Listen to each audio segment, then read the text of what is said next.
Ang Lobo at ang Pitong Tupa.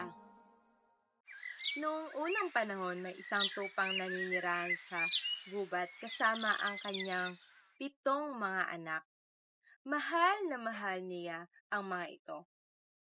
Habang siya ay naghahanda ng makakain nila, nagbilin ito sa kanyang mga anak. Mga anak, pupunta ako sa gubat para kumuha ng makakain natin.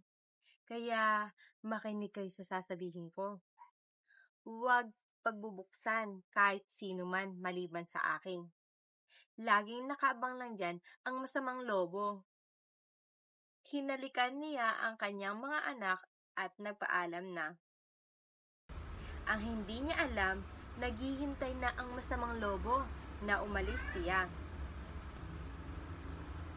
At gustong-gusto kasi ng masamang lobo ang karne ng mga tupa.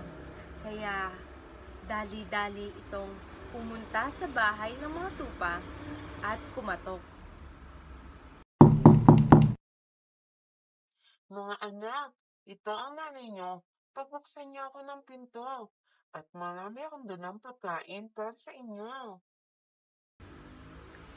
Matatalino ang mga batang tupa at alam nila na ito ang masamang lobo.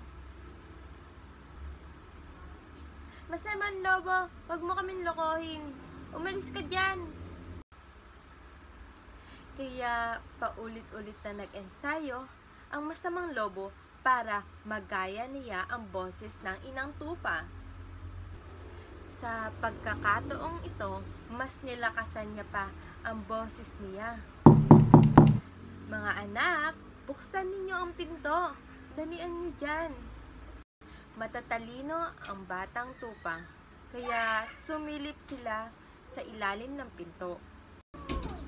Hindi namin bubuksan ang pinto. Nakikita namin ang paa mo. Ibang-iba yan sa paa ng nanay namin, no?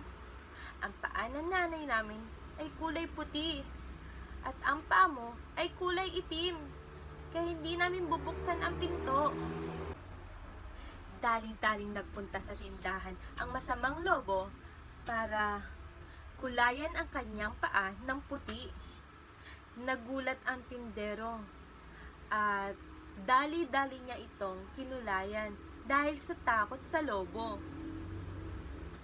At nang nakulayan na ang paa ng lobo, dali-dali siyang bumalik at kumatok.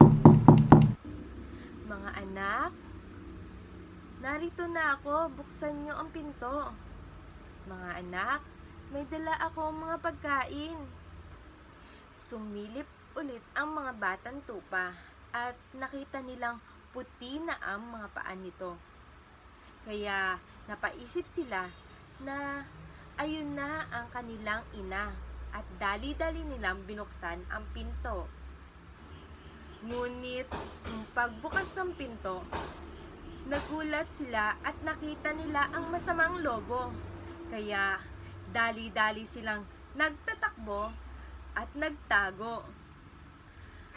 May isang nagtago sa likod ng orasan, may nagtago sa ilalim ng kama, at may nagtago sa ilalim ng lamesa.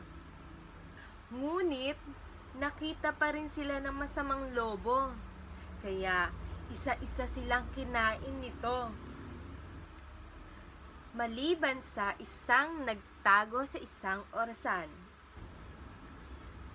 Habang pabalik na ang inang tupa, nakita niya na bukas ang pinto at kinabahan ito. Pero naisip niya na sabik lang ang mga anak niyang tupa. Kaya tumungo na ang inang tupa sa kanilang tirahan. Pero bigla siyang nalungkot at nangamba dahil wala na ang kanyang mga anak. Iyak ng iyak ang inang tupa at sabing, "Mga anak, anong nangyari sa inyo? Bakit niyo binuksan ang pinto? Siguro kagagawan ito ng masamang lobo. Ililigtas ko kayo." Narinig ito ng isang anak niya na nagtago sa orasan. Inay, ako po ito. Naririnig niyo po ba ako? Ako ang iyong bunsong anak. Kinuha niya ang kanyang anak at nagkwentuhan sila sa pangyayari. Maya-maya, narinig nila ang hilik ng masamang lobo. Mukhang nandito pa siya. Anak, iabot mo sa akin ang gunting. Dali! Inabot ng bunsong tupa ang gunting sa kanyang ina. At dali-dali silang nagpunta sa hardin at nakita nila ang tupa na mahimbing na natutulog. At dahan-dahang ginupit ng inang tupa ang tiyan ng lobo. At nakita niya ang kanyang mga anak at kinuha. Nang makuha niya ang kanyang mga anak, niyakap niya ito ng mahigpit.